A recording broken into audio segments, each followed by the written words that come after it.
여러분 안녕하십니까? 국내외 자유우파 애국시민들 중에는 지난 몇 년간 한국 언론이 보여준 여러 행태에 실망하고 분노한 분들이 적지 않습니다. 이런 문제의식을 지닌 애국시민 중에 한 분으로 보이는 서가연이라는 분이 최근 권순할TV 영상 댓글란을 통해서 박근혜 대통령 탄핵 정변부터 이번 국민의힘 당대표 선출 때까지 나타난 우리 언론의 문제점을 중심으로 상세하고 통렬히 지적하는 것을 세 차례 걸쳐 나눠서 올렸습니다.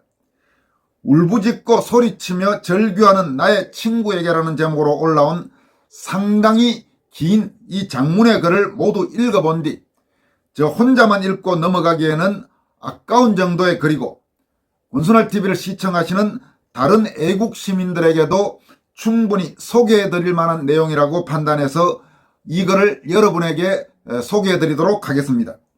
상당한 분량의 글이긴 하지만 충분히 곱씹으면서 들어볼 만한 가치가 있을 것으로 생각합니다. 다음과 같은 내용의 글입니다. 울부짖고 소리치며 절규하는 나의 친구에게 그 견고하고 거대한 성탑이 한낱 쥐새끼가 파놓은 구멍에 의해 철저히 무너지던 그날 우리의 지옥은 시작되었고 우리의 민주주의와 자유 그리고 신념도 그날 무너져 내렸습니다. 박근혜 대통령 탄핵 정변을 말합니다. 대한민국의 민주주의를 무너뜨리게 되는 이유로 많은 사람들은 당 내부의 배신자들을 언급하고 기억하고 있지만 그 배신자들 이전에 사실관계를 왜곡하고 진실을 조롱함으로써 국민을 선동하고 분노케 한 존재들을 우리는 잊지 않아야 합니다. 그들이 자신의 개인적 이익을 만족시키기 위한 수단으로 복수를 선택했고 그 결과 대한민국의 민주주의는 무너졌으며 그로 인해 우리들은 지옥 속에서 가장 사랑하는 이들의 파멸과 죽음을 보며 절규하고 소리치며 무력감에 빠져 스스로를 저주했습니다.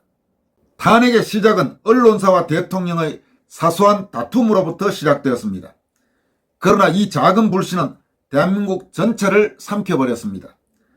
조선일보가 앞장서서 우병우를 쳤고 TV조선이 미르재단을 깠고 JTBC 한겨레와 함께 탐사보도를 쏟아내면서 소위 최순실 게이트를 파헤쳤고 박근혜 탄핵을 이끌었습니다. 그리고 동아일보 출신의 속칭 대기자라고 불리우는 자 중 하나가 쓴 2016년 10월 31일자 칼럼에서는 분명 박정희와 유경수의 딸 박근혜를 대통령으로 뽑았는데 알고 보니 제정 러시아의 요성 라스푸틴에 비견되는 최태민의 딸이자 호스트바 마담 출신 남자와 반말하는 강남 여편네가 대통령 머리 꼭대기에 앉아 일일이 가르치며 국정을 주물렀다는 얘기다. 이름도 입에 올리기 고약한 병신년 2016년 박 대통령과 최순실의 비선 부패 섹스 스캔들은 대통령제를 시해하는 것으로 막을 내렸으면 한다라고 썼습니다. 그리고 2017년 1월 23일의 칼럼에서는 박근혜 대통령이 졸포된 영향에 자신이 한 일을 기억도 못하는 게 아닌지 궁금하다. 대통령이 늘 몽롱한 상태로 판단력이 떨어져 있어야 최순실 자신의 영향력을 극대화할 수 있기 때문이다. 그림동화 라푼젤에는 마녀에 의해 탑 속에 갇혀 사는 소녀가 나온다. 상상력을 발휘하자면 박 대통령은 믿었던 최순실에 의해 청와대 관저에 갇혀 산 피해자일지 모른다라고 기재하며 마치 박 대통령을 약에 취해 누군가의 지배를 받는 허수아비 마냥 묘사했습니다. 동아일보의 이 문제의 두 칼럼은 김순덕 씨가 쓴 칼럼이었습니다. 이어서 2017년 1월 8일 중앙일보에서도 속칭 대기자라는 작자에 의한 칼럼에서는 세월호 사건 당시의 박근혜 대통령과 볼세비키 혁명으로 목숨을 잃은 니콜라스 2세를 같은 선상에서 놓고 빗대어 조롱했습니다. 중앙일보 이 문제의 칼럼은 아마 이하경 씨로 알려지고 있습니다. 그러나 뭐니 해도 이런 칼럼들의 시초가 되었던 것은 2014년 7월 18일 조선일보의 어떤 선임 기자가 작성한 대통령을 둘러싼 풍문이라는 칼럼이었습니다. 이 조선일보 문제의 칼럼은 최보식 씨가 쓴 걸로 알려지고 있습니다. 그리고 이 칼럼에 대해서 최소한의 양심을 가진 어떤 기자는 마치 세월호 7시간을 자기가 다 들여다본 것처럼 정윤회의 이혼을 덜먹이고 박 대통령과 연결시켜서 마치 그 두 사람이 무엇을 한 것처럼 곰팡이가 청와대를 뒤덮고 있다는 글을 썼다라고 합니다. 동시에 동아일보 출신의 속칭 대기자가 쓴 칼럼에 대해서는 마치 그때는 하이에나 떼가 깊은 상처를 받아 쓰러진 사자를 인정사정 보지 않고 물어뜯는 식으로 박근혜 대통령을 농락하고 욕보이고 마침내 정권에서 끌어내려서 그 결과 대한민국을 적파시키는 첫 기초를 마련해준 칼럼이라고 평가했습니다. 결국 이런 칼럼들을 시작으로 김의겸, 이진동, 손석희의 가짜 특종들을 만들어냈다. 언론 3적의 칼럼과 그 뒤를 이은 이런 보도들, 즉 6개의 칼럼과 기사가 대한민국을 도륙내고 말았다. 겉으로는 보수 우파를 지향하고 자신들이 보수 우파의 거대한 봉우리인 양 행세를 하는 인간들이 이런 입에 담지 못할 글을 불과 3년 전에 써서 대한민국 국민들을 광란으로 몰아넣었다. 광란의 결과 사상 처음 보는 해괴한 장면들을 매일 보고 있다. 이것을 초래한 것이 민족주의를 자처하고 보수를 표방하는 새 신문들의 만행 때문이라고 그 언론인은 말을 끝마쳤습니다. 실제로 이따위 칼럼을 쓴 자는 어떤 누구에게도 반역자라 손가락질을 받거나 대한민국의 민주주의를 파괴한 반역자로서 책임을 지거나 막대한 경제적 손실을 입거나 하는 등과 같은 어떤 책임도 지지 않았습니다. 오직 대한민국의 자유와 대통령 그리고 그녀를 선택한 국민들만이 절규할 뿐이었습니다. 동시에 이들은 조금의 상처도 반성도 없었음을 우리는 곧 명확히 알게 되었습니다. 그러나 이들이 자신의 잘못을 그 잘난 새치혀로 타인에게 전가하면 대중은 그렇게 믿었고 믿어야만 했습니다. 실제로 이들은 자신의 죄를 정치인에게 때로는 법률가에게 심지어 고작 댓글을 다는 힘없는 일반 국민에게 전가했습니다. 국민이 불의에 분노하고 있을 때 자신의 책임이 결코 가볍지 않음에도 불구하고 자기 대신 정치인을 팔고 때로는 법복을 입은 자를 팔아서 그들은 그 책임에서 벗어났습니다. 그러나 힘없는 일반 국민이 쓴 그 댓글은 고작 수십에서 수백 명이 볼 뿐이지만 이자들이 쓰는 칼럼이나 이자들이 유튜브 등과 같은 매체를 이용해 전달하는 메시지는 수천 명에서 수백만 명이 볼 뿐 아니라 기록되고 남겨져 수년 혹은 수십 년 뒤에 심지어 수백 년 이후에라도 이자들의 글을 읽거나 이자들의 메시지를 볼 이들에게까지 영향을 미치며 이들이 언론인이라는 직위를 이용하여 말하는 목소리에 대한 신뢰와 평범한 일반인의 목소리에 대한 신뢰는 하늘과 땅의 차이를 보임에도 불구하고 이자들은 어떤 책임을 진 적도 없으며 지려고 한 적도 없었습니다. 도리어 그럴 권한이 없음에도 불구하고 모든 사실을 확정하여 무엇이 가짜뉴스인지 무엇이 진실인지 확정하는 권한을 넘는 짓을 하였고 심지어 진실을 가짜뉴스, 허위를 진실로 확정하는 미친 짓을 대한민국의 주권자인 우리에게 강요하기까지 하였습니다. 다시 말해서 이들은 자신의 신분이 언론인이라는 점, 공인이라는 점을 이용하여 그들의 말을 더욱 강하게 신뢰하는 국민들에 대하여 사실과 진실을 왜곡하여 대한민국의 주권자인 국민을 조롱하고 기만하고 있지만 이 양의 탈을 쓴 늑대에게 어떤 누구도 비난의 화살을 쏘지도 쏠 수도 없습니다. 왜냐하면 사회적 악에 대한 비판에 대한 무기를 이들만이 소지하고 있기 때문입니다. 이런 이유로 이들의 죄의 무게는 이들이 비난한 이들보다 죄의 책임이 중하면 중했지 결코 작지 않음을 부정할 수 없음에도 불구하고 이자들은 여전히 스스로를 고귀하고 무결한 사실의 최종 판결자처럼 행동했고 국민을 개돼지로 보면서도 언제든지 자신의 새치혀로 언제든지 좌지우지할 수 있었기에 다른 포식자들이 비난받는 와중에서도 그들만큼은 어떤 상처도 입지 않았습니다. 탄핵정변 과정에서 언론에 대한 정말로 통렬한 비판이자 질타입니다. 이어갑니다. 이 상황 속에서 절벽 위에서 간신히 버텨내고 있는 대한민국의 자유민주주의를 우리는 지켜보고 있었습니다. 그리고 민주주의와 자유를 지켜낼 수 있는지 여부는 여당의 당대표 전당대회에서 판가름 날 것이었으며 그렇기 때문에 우리는 더욱더 간절했습니다. 그러나 여당의 전당대회는 부정선거의 위험에 너무나도 많이 노출되어 있었습니다. 그럼에도 불구하고 우리는 우리가 해야 할 일을 해야만 했습니다.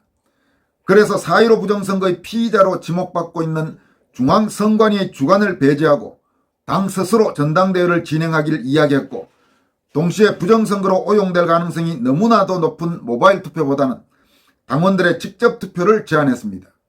그리고 이것에 공감하신 많은 분들이 같은 목소리를 내어주었고, 이들 중에는 스스로의 단식으로 결의를 보여준 이들도 나왔습니다. 그러나 우리의 이러한 목소리는 철저히 무시당했습니다. 여당의 전당대회는 중앙선관위 주관으로 진행되고 있으며 모바일 투표로의 강행은 예정대로 진행됐습니다. 너무나 무력했고 분노를 참을 수 없습니다. 그런데 우리들의 이런 분노와 무력감의 원인에 있어서 과거 대한민국이 무너지던 날 그 자리에 있었던 자들의 역할이 적지 않음을 알게 되었습니다. 이 서가연이란 분은 이 부분에서 이번 국민의힘 당대표 선거 과정에서 언론이 어떤 행태를 보이고 있는지를 꼬집고 있습니다. 이런 내용입니다. 전당대회를 중앙선관위가 주관하는 것에 대해 대한민국의 자유를 지키려는 수많은 이들의 문제제기가 있었습니다. 그 와중에 한 언론에서 기사가 났습니다. 그 기사는 특정 후보에 대해 편향적 태도가 보이는 문제가 심각한 기사였습니다. 예를 들어 황교안도 출마, 권옥, 국민의힘 전당대회를 중앙선관위에 맡기면 부정선거가 발생한다는 음모론이 고개를 들고 있어 당이 골머리를 앓고 있다 운운하는 그런 내용이었습니다. 이 언론은 어딘지는 정확히 모르겠습니다. 어느 경제지였던 것 같기도 한데 자세히는 몰라서 여러분들에게 어느 매체인지는 말씀을 드리기가 어렵습니다. 그러나 단지 그것만이 문제가 아니었습니다. 중앙선관위가 여당의 당대표 전당대회를 주관하는 것은 선택사항임에도 그 기사는 그것을 의무사항이라고 규정해 놓았습니다.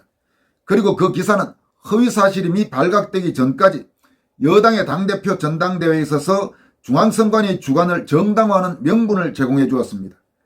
중앙선관위는 이미 4.15 총선 부정선거의 피의자로 의심을 받고 있는 집단이었고 대한민국의 자유와 민주주의를 지키기 위해 부정선거를 막으려는 사람들의 입장에서는 당대표 전당대회에 있어서 중앙선관위의 주관은 결코 용납할 수 있는 성격이 아니었습니다.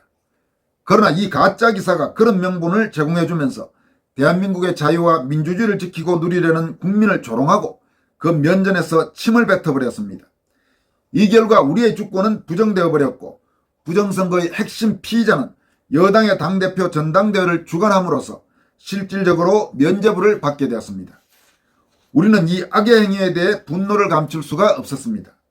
지난 대통령 탄핵 당시 국민을 기만하고 선동하는 기사로 국민의 자유와 민주주의를 파괴했던 그 짓을 그들은 그때로부터 수년이 지난 지금 아직도 우리에게 하고 있었습니다.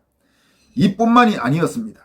모호하며 대답할 수 없었던 기준으로 서류심사에서 일부 후보자들을 탈락시킨 이후 전당대회에서의 후보자들은 여론조사에 의한 선별 과정을 거쳐야만 했습니다. 당을 대표하겠다는 이들을 당원의 투표가 아닌 표본 데이터의 선택에 따라 언제든지 결과가 바뀔 수 있는 여론조사로 선별한다는 사실 자체가 분명한 문제였지만 여론조사 자체도 공정하지 않았습니다. 특히 이번 여론조사는 단순한 여론조사가 아니라 결과에 따라 후보자가 떨어지는 투표로서의 성격을 가졌기에 어느 때보다 공정하게 진행되어야 했지만 결코 그렇지 않았습니다. 처음에 여러분들에게 말씀드린 대로 이 글은 상당히 깁니다. 그래서 전문을 모두 소개하면 시간이 너무 길어질 가능성이 있습니다. 그래서 중간에 일부 부분들, 상대적으로 덜 중요한 것으로 보이는 부분들은 좀 생략하면서 다음으로 넘겨가서 여러분들에게 소개해드리도록 하겠습니다. 일정 부분을 중략하고 다음 부분부터 말씀드립니다. 그런데 더 큰 문제는 가짜뉴스와 허위사실로 탄핵을 이끌었던 그 자들이 이런 납득하기 어려운 결과를 있는 그대로 전달하는 것이 아니라 사실을 왜곡하여 이러한 중대한 헌법 위반 사항을 정당화시켜 주었다는 점입니다. 그들은 마치 당원의 젊은 층과 도시에 사는 인구가 대거 유입되어 그런 결과가 나왔다는 변명으로 당원과 국민들을 기만하려 했습니다. 새로 유입된 당원조차도 본질적으로는 보수의 가치가 옳거나 그것이 자신의 가치관에 부합했기에 당원이 되길 선택한 이들인데 말입니다. 다음 일부분도 중략하고 다음 부분으로 넘어갑니다. 실제로 그 여론조사로 인하여 이전까지 들어보지도 못한 이가 출마를 선언한 며칠 만에 당내 유력주자가 되어버렸고 그 납득할 수 없는 결과를 분석을 가정한 그럴듯한 거짓말로 또 그들은 정당화했습니다. 그가 한 것 중에 기억나는 것은 고작 우파 정당의 뿌리라고 할 수 있는 우리의 애친구에 대해 독재시대의 대통령은 사실 엄밀한 의미에서 제가 평가할 만한 대통령이라고 생각하지 않는다라는 발언밖에 없는 성상납 잡범의 아바타로 불리우는 자가 심지어 우파 정당에서 당원 100%에 의해서 유력주자가 되었습니다. 천하람 후보를 지칭하는 것 같습니다. 그들의 악행은 멈추지도 멈출 줄도 몰랐습니다. 특정 유력 후보를 여론조사기관 5일 중에 이틀이나 배제한 채 여론조사를 진행했고 그 결과 차순위의 후보가 순식간에 납득할 수 없을 정도의 지지율을 얻게 되었습니다. 명백한 부정 여론조사였습니다. 그러나 언론은 이걸 그럴듯한 말로 정당화했으며 그 이후의 모든 여론조사는 이 잘못된 여론조사를 기준으로 한 듯한 결과가 나왔습니다. 국민에 대한 눈속임을 의심하지 않을 수 없었습니다. 결국 그 유력 후보는 경선을 포기했습니다. 이뿐만이 아니었습니다. 특정 후보의 발언 중 앞뒤 말을 잘라 특정 발언만을 왜곡하고 문제시하여 본질을 흐리고 그 왜곡된 사실로 국민의 민의에 잘못된 영향을 그들의 이익에 부합한다면 그들은 어떤 죄의식 없이 그 미친 짓을 서슴지 않고 저질렀습니다. 그들은 거짓말과 가짜뉴스로 성공한 경험이 있었고 그 기억은 너무나도 달콤했습니다. 자신들의 새치혀로 국민을 기만하고 선동하면 대통령마저도 끌어내릴 수 있다는 그들의 자부심은 이번에도 멈출 줄 몰랐습니다. 동아일보는 유일하게 부정선거를 말하고 진실을 밝히기 위해 몸소 행동을 한 후보의 일부 발언만을 따서 마치 이 후보가 부정선거 주장을 포기한 듯이 보도했습니다. 중앙일보는 여당 당대표 후보 중 이 후보만을 제외한 3명의 후보만을 지면에 실었습니다. 조선일보는 부정선거를 이야기하는 이 후보의 발언을 악의적으로 부분만 따서 황교안 부정선거를 주장하는 시대착오적 이미지에서 벗어났다라는 취지의 보도를 내는 것에 그치지 않고 선관위의 지침을 무시한 신뢰할 수 없는 여론조사 지지율을 발표했습니다. 이 여론조사는 기존에 알려진 결과와는 너무나도 달랐습니다. 그러나 그들은 이것을 기정사실화했습니다. 그 결과 3위인 후보가 1위가 됐고 2위인 후보가 꼴찌가 됐습니다. 유일하게 부정선거를 주장하고 탄핵의 부당함을 말한 후보는 4명의 당대표 후보로 마지막으로 거명되었을 때 제가 마지막으로 인터뷰하지만 순위가 꼴찌인 것 아니다라고 웃으며 이야기했지만 과거 가짜뉴스와 허위사실로 대통령을 탄핵시킨 그 신문사는 그 마지막 후보를 강제로 꼴찌로 만들어버렸습니다. 그러나 유일하게 부정선거를 말하고 대통령의 탄핵에 대해 분노했던 그 후보에 대한 언론의 공격은 시작에 불과했으며 그 방법은 과거 우리의 친구를 대한민국에서 가장 높은 자리에서 끌어내린 그 방법과 결코 다르지 않았습니다. 유튜버이자 한 글자 이름의 자칭 기자는 탄핵에 있어서 모두가 같다라는 말 같지 않은 소리를 하면서 대통령의 탄핵에 분노한 우리의 친구를 대통령 탄핵의 주동자와 같은 취급을 하였고 지명직 최고위원을 대가로 당대표 후보를 지지하겠다고 공개적인 자리에서 말한 선지자 호소인에 의해 지명직 최고위원을 받기로 되어 있는 유튜버이자 언론인 일당은 특정 후보의 땅 투기 의혹에 대해 그 특정 후보의 지지자를 전문가로 데리고 와서 인터뷰하는 미친 짓을 하는 것으로 끝나지 않고 우리 친구가 민주당과 손잡았다라는 허위사실과 박정희 대통령을 폄하한 천아람인지 하람인지와 손을 잡았다는 가짜뉴스를 퍼뜨리면서 당대표 후보를 선택할 당원과 국민의 의사결정에 있어서 바람직하지 못한 방향으로 중대한 영향을 미쳤습니다. 그러나 이것이 끝이 아니었습니다. 자칭 선지자 호소인은 지명직 최고위원을 주는 자를 지지하겠다고 공개적으로 선포한 이후 부정선거의 진실을 밝히기 위해 노력하고 전직 대통령 탄핵에 분노한 우리의 친구에 대해 지난 공천 때 50억을 받았다는 허위사실을 유포했습니다. 국민의 대표, 당원의 대표를 고작 지명직 최고위원 자리 하나를 대가로 거래를 하는 행위는 국민의 주권을 부정하는 행위이지만 허위사실로 당대표를 선택할 권리에 잘못된 영향을 미치는 행위 역시 국민과 당원의 주권을 부정하는 행위였습니다. 그리고 신을 팔아 자신의 배를 불리던 그자가 우리의 주권과 대한민국의 민주주의도 고작 지명직 최고위원 자리 하나에 팔아버렸습니다. 평소에 부정선거를 팔아 자신의 배를 채우던 자가 지금은 부정선거에 침묵한 자, 부정선거가 없었다라고 말한 자, 심지어 부정경선을 이끈 자를 지지하고 있었으며 탄핵의 부당함으로 국민들의 지지와 후원을 받던 자가 오늘은 탄핵의 주동자가 당대표가 되어야 한다고 말하고 있었습니다. 그자들은 마지막 순간까지도 우리를 기만했고 그들을 신뢰한 우리를 조롱했습니다. 그리고 그들은 우리로부터 수많은 지지와 후원을 받아왔음에도 불구하고 그것만을 위해 우리의 애국심과 자유민주주의에 대한 간절함을 이용했음을 그들 스스로의 행동으로 증명하였습니다. 지금 여기에 나오는 사람들이 누군지는 여러분들이 다 알고 계실 테니까 제가 굳이 그 이름들을 다시 이야기하지는 않겠습니다.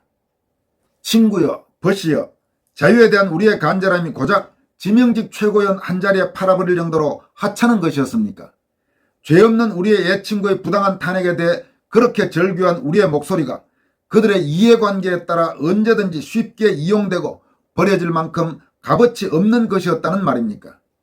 적어도 우리가 사랑하는 이들만큼이라도 우리와 같은 자유와 대한민국의 국민으로서 정당한 주권을 행사하길 바랬던 우리들의 작은 소망이 그들에게는 단지 후원과 지지를 받을 목적으로 이용되는 일회용품과 별반 다르지 않다는 사실을 우리는 이대로 받아들여야 합니까? 우리의 친구를 흉내내며 공정한 중재자를 연기했던 그자들에 의해 우리의 자유와 우리의 진정성이 어떻게 모욕당하고 쓰레기통에 처박혀 버렸는지 이것을 보고도 끝까지 우리는 우리 스스로를 속여야 합니까? 그리고 또 중간에 상당 부분은 건너뛰고 마지막 부분을 여러분들에게 소개해 드리겠습니다. 나의 친구여, 우리들의 벗이여, 절규하며 소리치며 분노하는 나의 형제여, 언제까지 이렇게 우리는 노예로 불려야 합니까? 언제까지 이렇게 자유에 대한 진정성이 조롱당하는 것을 지켜보아야만 합니까? 언제까지 이렇게 우리는 우리의 소중했던 그러나 다시 볼 수 없는 그들의 눈물을 꿈속에서만 닦아주어야만 합니까? 그들로부터 이용당하고 조롱당한 우리의 친구들은 어쩌면 다시는 볼 수 없는 그곳에서 혼자 어둠 속에서 절규하고 있는데 우리들은 우리가 사랑했던 이들을 기만하고 조롱했던 그 반역자들을 마냥 지켜만 보아야 합니까? 이제는 선택하십시오.